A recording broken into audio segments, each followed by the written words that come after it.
मैं आज उड़ीसा प्रदेश के किसान मोर्चा की बैठक में भाग लेने के लिए आया था और आज की बैठक में बहुत से विषयों पर चर्चा हुई। केंद्र सरकार जो किसानों के लिए कर रही है उसके ऊपर विस्तार से चर्चा हुई है। हमें इस बात की खुशी है कि जब से प्रधानमंत्री नरेंद्र मोदी जी की सरकार दिल्ली में आई है, उन्होंने किसानों के लिए और खेती के विकास के लिए बहुत सी योजनाओं को शुरू किया है। उन्होंने इस बात को महसूस किया है कि पिछले यूपीए सरकार के 10 साल में किसानों की हालत बद से बदतर हुई है। पूरे देश में किसानों की जो दुर्दशा थी वो चिंता का कारण बन गई थी। ऐसे माहौल में उन्होंने किसानों के कल्याण के लिए इस साल बजट में 35,000 करोड़ रुपए की बजट रखा, जो पहले की तुलना में काफ़ी अधिक था।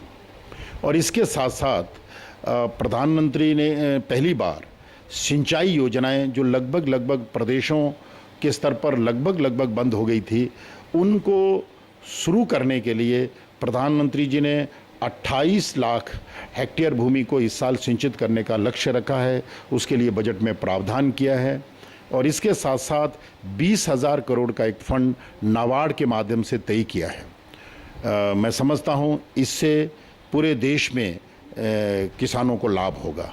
दूसरी जो महत्वपूर्ण योजना किसानों के लिए उन्होंने शुरू की है वो फसल बीमा योजना है।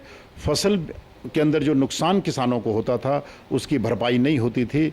अभी सरकार ने तय किया है कि खरीफ की फसल के लिए 2%, रबी की फसल के लिए 1.5% और बागवानी के लिए 5% प्रीमियम देकर के किसान फसल बीमा की योजना का लाभ उठा सकते हैं। अभी तक किसानों को फसल बीमा से ज़्यादा लाभ नहीं होता था, लेकिन अब पहली बार किसानों को इसका लाभ होगा, क्योंकि इसको किसानों को अप्लाई करने के लिए भी सरलीकरण किया गया है।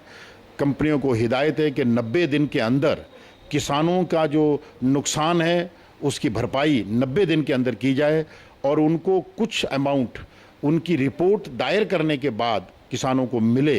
ये इस फसल बीमा योजना की योजना है। सरकार ने इस साल बजट के अंदर भी 5,500 करोड़ रुपए का प्रावधान किया है ताकि फसल बीमा योजना पूरे देश में अच्छे ढंग से लागू हो सके। हाँ, ये ज़रूर है कि कुछ सरकारें, प्रदेश सरकार, जैसे मुझे जानकारी मिली है कि उड़ीसा की सरकार भी ने उतनी इसमें रुचि नहीं दिखाई है, जिसके कारण किसानों को लाभ नहीं हो रहा है। ऐसी कई सरकारें और हो सकती हैं, लेकिन ये बहुत ही अच्छी कल्याणकारी योजना है। इसका लाभ किसानों को निश्चित तौर पर मिलेगा।